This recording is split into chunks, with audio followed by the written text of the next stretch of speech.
আজকে আমি বিস্কিট দিয়ে ক্যারামেল পুডিং বানাবো। প্রথমে আমি কিছু বিস্কিট নিয়ে নিলাম আমার পছন্দ মতো, আপনারা আপনাদের পছন্দ মতো নেবেন। আমি এগুলিকে এখন ভেঙে নিচ্ছি।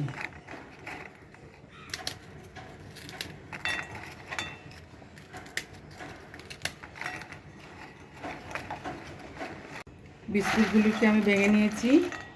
এখন আমি একটা ব্লেন্ডারের জারে নিয়ে নিচ্ছি।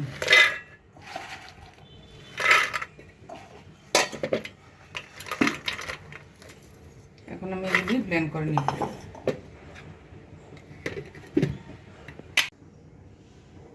বিস্কুটগুলিকে আমি ব্লেন্ড করে নিয়েছি। এখন আমি এক পাশে সরিয়ে রাখছি।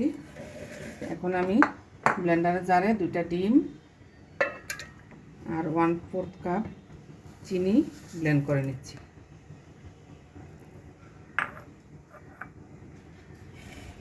পাত্র বসিয়ে দিলাম। এখানে আমি 1/4 কাপ চিনি দিয়ে দিচ্ছি। আমি এখন এটা দিয়ে ক্যারামেল তৈরি করব। চিনি মেল্ট হওয়া পর্যন্ত অপেক্ষা করব। আমার ক্যারামেলটি প্রায় হয়ে গিয়েছে। খুব বেশি রাখা যাবে না, তাহলে তিতা হয়ে যাবে। একটা স্মেল বের হওয়া পর্যন্ত রাখতে হবে।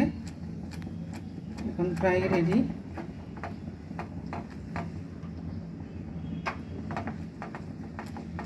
আমি এখন এটিকে যে মোল্ডে পুডিং সেট করব সেখানে ঢেলে দিচ্ছি। ঢেলে দিয়ে ছড়িয়ে নিচ্ছি।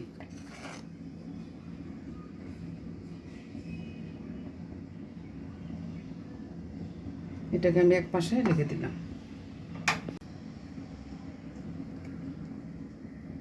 আমার মিশ্রণটি, ডিমের আর চিনির মিশ্রণটি আমি মিক্সিং বল ঢেলে দিচ্ছি।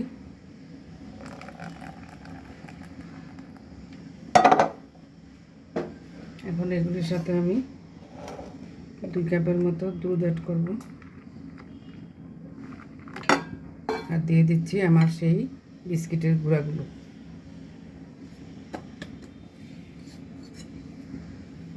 সাথে দিয়ে দিচ্ছি ভ্যানিলা এসেন্স।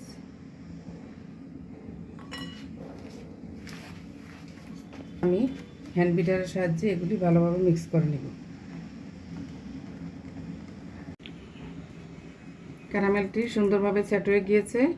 এখন আমি এই মোল্ডের মধ্যে আমার মিশ্রণটি চেলে ঢেলে দিচ্ছি।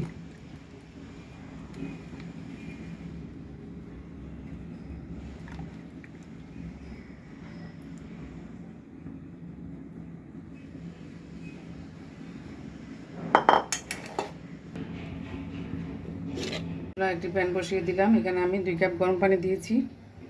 এখন আমি একটা রুমাল ভাঁজ করে দিয়ে দিলাম ওখানে।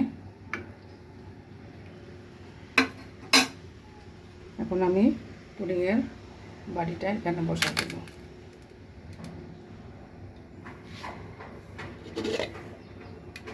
বিশ 25 মিনিটের জন্য ঢেকে দিচ্ছি। সুইট ক্যারামেল পুডিংটি হয়ে গিয়েছে। আমি ডিমোল্ড করে নিয়েছি। এখন আমি আপনাদেরকে কেটে দেখাচ্ছি।